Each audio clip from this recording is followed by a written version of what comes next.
Bienvenidas y bienvenidos. Hoy nos vamos a sumergir en dos capítulos que son, pura bisagra en el libro de los Hechos. Vamos a explorar qué pasaba justo después de que Jesús ascendiera, ese tiempo como de espera, y luego, claro, el gran evento de Pentecostés, el banderazo de salida de la iglesia, podríamos decir. Nos basamos en Hechos capítulos 1 y 2 de la versión La Biblia de las Américas. Queremos entender un poco el ambiente, las expectativas de los discípulos antes de que llegara el Espíritu Santo y descifrar qué significó realmente Pentecostés y sus efectos inmediatos. Así que, vamos a ello. Empecemos justo después de la partida de Jesús. El libro de Hechos, que Lucas escribe a Teófilo... Probablemente alguien importante. Sí, exacto. Retoma la historia justo donde la dejó, Jesús ascendiendo al cielo. Pero antes de eso, algo clave. Después de su muerte, Jesús se les apareció, vivito y coleando, como se dice. Y no una vez, 40 días. 40 días dándoles pruebas, hablándoles del reino de Dios y, ojo, dándoles instrucciones por el Espíritu Santo. Y una instrucción fue central. No... Les dijo, quédense aquí, en Jerusalén. Cierto. No se fueran. Tenían que esperar la promesa del Padre. Ese bautismo con el Espíritu Santo que iba a ocurrir dentro de pocos días. Y les aclara que era algo diferente al bautismo con agua de Juan. Exacto. Eso ya marca todo. Una atmósfera de espera, de obediencia, de expectativa. Claro.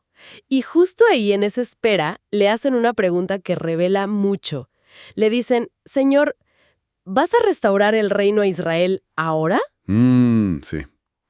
Todavía estaban pensando en términos muy terrenales, ¿no? Políticos. Esperaban una restauración nacional ya mismo. Totalmente. Pero la respuesta de Jesús, les cambia el foco por completo. Miren, a ustedes no les toca saber los tiempos ni las fechas. Eso lo decide el Padre, punto. Les corta esa línea de pensamiento. Y les da otra misión, ¿no? Una tarea distinta. Fundamental. Les dice... pero recibirán poder cuando el Espíritu Santo venga sobre ustedes. Poder. Y me serán testigos. ¿Dónde? En Jerusalén, en toda Judea, en Samaria y hasta lo último de la tierra. ¡Wow! O sea, el enfoque cambia del cuándo político al qué espiritual y geográfico. Ser testigos globales. Ese es el plan ahora. Empoderados por el Espíritu. Y después de eso, la escena de la ascensión. Lo están mirando y Jesús se eleva. Una nube lo oculta. Y aparecen dos hombres de blanco, ángeles, claro, que les dicen, ¿qué hacen mirando al cielo? Este mismo Jesús va a volver igualito. Les deja esa promesa también, la del regreso. Y ellos, pues, obedecen. Regresan a Jerusalén desde el Monte de los Olivos. Se reúnen en el aposento alto, ese lugar conocido. Ahí están los 11. El núcleo que quedó después de lo de Judas. Pero lo interesante es cómo esperaron esos días. Sí, eso es clave. El texto dice que perseveraban unánimes en oración y ruego. Unánimes. Y no solos. Estaban las mujeres, María, la madre de Jesús, sus hermanos. Estaban juntos, orando sin parar. Esa es la actitud previa a Pentecostés. Unidad y oración. Exacto. Y en medio de esa espera, se dan cuenta de algo práctico. Falta uno. El grupo de los 12 está incompleto sin Judas. Claro. Entonces Pedro toma la palabra frente a todos los que estaban ahí, que eran como... 120 personas. Y les recuerda lo que pasó con Judas, cómo se cumplió la Escritura. Describe su final terrible. Sí, lo del campo que compró, con el dinero de la traición, Acéldama, campo de sangre. Un recordatorio fuerte. Pero Pedro usa eso para decir, hay que reemplazarlo. Cita los Salmos. Tome otro su oficio. Y el criterio para elegir al reemplazazo es súper específico. Tenía que ser alguien que hubiera estado con ellos todo el tiempo, ¿no? Desde el bautismo de Juan hasta la ascensión. Precisamente. ¿Para qué? Para ser testigo de su resurrección junto a ellos. La resurrección es el centro de todo. Así que proponen a dos, José Barsabás, apodado Justo, y Matías. Y el proceso de elección es interesante, porque esto es antes de la venida plena del Espíritu que esperaban. ¿Qué hacen? Primero, oran. Le piden a Dios que conoce los corazones, que muestre a quién eligió. ¿Y después? Echan suertes, una práctica del Antiguo Testamento para discernir la voluntad de Dios en ese momento. Y la suerte cae sobre Matías. Y así, Matías se suma a los 12. Se completa el número 12. Tan simbólico para Israel, justo a tiempo. Y entonces sí, llegamos al capítulo 2, el día de Pentecostés. Estaban todos unánimes juntos. Se acabó la espera. Aquí es donde todo explota, digamos. Totalmente. De repente, un estruendo, como un viento fuertísimo que llena toda la casa. Imagínate el sonido. Y luego, algo visual. Lenguas como de fuego que se posan sobre cada uno. Sobre cada uno. Son símbolos muy poderosos. El viento, pneuma, ruaj, espíritu, aliento. Y el fuego, manifestaciones de Dios conocidas. Exacto, indicaban la presencia y el poder de Dios actuando directamente. Era la señal. La promesa se está cumpliendo.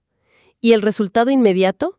Fueron todos llenos del Espíritu Santo. Y empiezan a hablar en otras lenguas, dice, según el Espíritu les daba que hablasen. O sea, no era solo ruido y luces, era una capacitación sobrenatural para comunicar. Y el contexto es vital.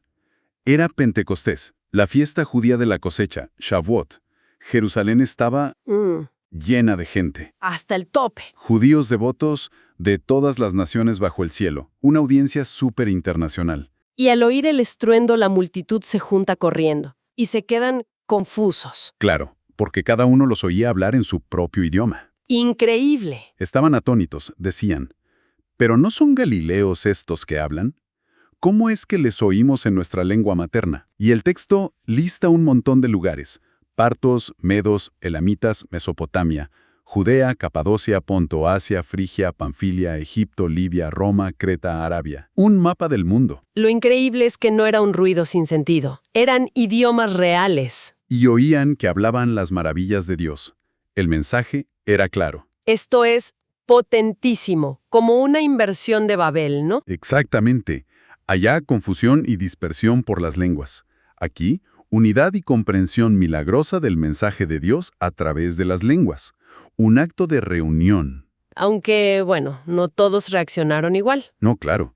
Muchos asombrados, perplejos. ¿Qué significa esto? Pero otros, más cínicos, Están borrachos. están llenos de mosto. Y esa reacción mixta es la entrada perfecta para Pedro. Ahí se levanta Pedro con los 11, firme, y alza la voz, lo primero. Oigan, no estamos borrachos, son las 9 de la mañana. Desmiente la acusación, claro, y enseguida les dice qué es lo que realmente está pasando. Esto, dice, es lo que dijo el profeta Joel. Y cita un buen pedazo de Joel 2, la promesa de Dios de derramar su espíritu sobre toda carne en los últimos días. Hijos, hijas, jóvenes, viejos, siervos, siervas, todos. Profecías, visiones, sueños. Y señales cósmicas. Y la conclusión clave. Y todo aquel que invocare el nombre del Señor será salvo. Pedro les está diciendo, lo que ven y oyen es esto, la profecía cumplida. Después de explicar el qué, el espíritu derramado, pasa al quién lo hizo posible. Jesús de Nazaret. Exacto. Les recuerda, ustedes lo conocen, vieron las señales, los milagros que Dios hizo a través de él. Y luego, la acusación, directa, pero enmarcada en el plan de Dios. A este Jesús, entregado por el plan de Dios, ustedes lo prendieron y lo mataron crucificándolo por manos de impíos. Durísimo. Ustedes lo mataron, usando a los romanos, pero era parte del plan divino. ¡Qué paradoja! Pero el mensaje no termina ahí, ni mucho menos. El núcleo es la resurrección. Al cual Dios levantó. Sueltos los dolores de la muerte, porque era imposible que la muerte lo retuviera. La muerte no pudo con él. Y para probarlo, acude a las Escrituras de nuevo. Cita a David, el Salmo 16. Argumenta que David, aunque murió y su tumba está ahí, profetizó que el Santo de Dios no vería corrupción. O sea, no hablaba de sí mismo. No, como profeta, previó la resurrección del Mesías, del Cristo. Y remata con el testimonio directo. A este Jesús resucitó Dios, de lo cual todos nosotros somos testigos. La prueba viva son ellos. Y ahí conecta todo. Jesús resucitó, fue exaltado a la derecha de Dios. Y desde allí recibió del Padre la promesa del Espíritu Santo. Y es Él quien ha derramado esto que ustedes ahora ven y oyen. Él es la fuente. Cita el Salmo 110 para confirmar. Jesús es Señor, está en el trono. La conclusión es demoledor en cierto sentido. Sepa pues, ciertamente toda la casa de Israel, que a este Jesús a quien ustedes crucificaron, Dios le ha hecho Señor y Cristo. El que rechazaron ahora es Rey y Mesías. Punto final. Y la reacción de la gente es inmediata. Dice que se compungieron de corazón. ¿Qué significa eso exactamente? Es como si sintieran una puñalada en la conciencia. Les dolió, les pegó fuerte, se sintieron responsables y por eso preguntan, hermanos, ¿qué haremos? Buscan una salida. La predicación cumplió su objetivo, convicción y búsqueda de solución. Y la respuesta de Pedro es súper torara, directa. Arrepiéntanse, cambien de mentalidad. Y bautícese cada uno en el nombre de Jesucristo para perdón de los pecados. Identifíquense con Él. Y recibirán el don del Espíritu Santo. Les ofrece perdón y el mismo Espíritu que estaban viendo. Y amplía la promesa, ¿no? Y para todos los que están lejos, para cuantos el Señor nuestro Dios llame. Es una invitación universal. Y les dice, sálvense de esta generación perversa. Una llamada a la acción. ¿Y el resultado? Bueno, es espectacular. El nacimiento numérico de la Iglesia. Los que recibieron su palabra fueron bautizados. Y se añadieron aquel día como 3,000 personas. De 120 a más de 3,000. En un solo día. Imagínate. Y los últimos versículos del capítulo 2 son sonoro. Describen la vida de esa primera comunidad, los efectos del Espíritu. ¿Cómo vivían? Dice que perseveraban, o sea, se dedicaban constantemente a 4 cosas. A ver. La enseñanza de los apóstoles, aprendían. 2, la comunión, la coinonía. Que es más que estar juntos, ¿no? Mucho más. Compartir vida, bienes, hermandad profunda. 3, el partimiento del pan.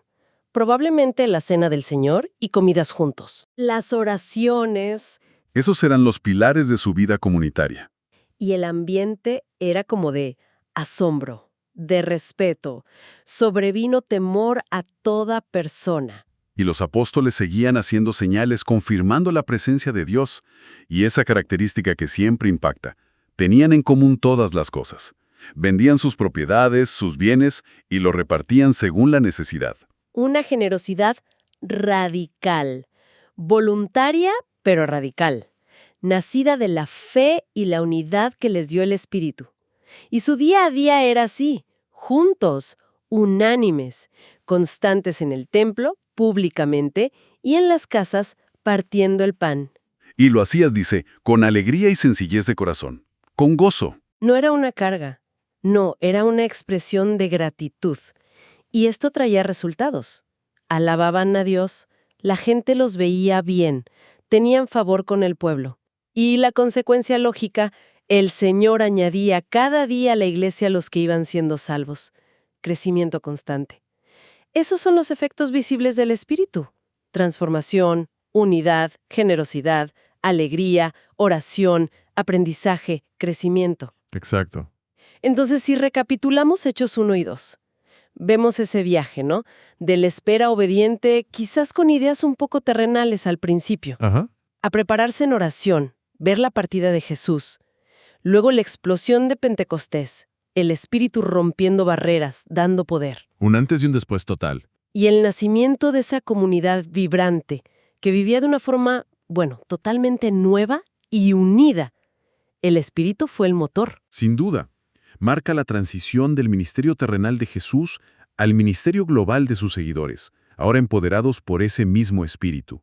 Y sienta el patrón para el resto del libro, ¿cierto? Predicación centrada en Cristo, respuesta en arrepentimiento y fe, bautismo y la formación de comunidades llenas del Espíritu, con esas características que vimos. Y para ir cerrando quizás una reflexión, el relato nos muestra una comunidad marcada por la devoción a la enseñanza, esa comunión profunda, la oración constante, una generosidad que sorprende. Ujú. Si miramos las comunidades de fe hoy, ¿cómo nos inspiran o tal vez nos desafían esas características tan palpables de los primerísimos creyentes? Ahí que va la pregunta.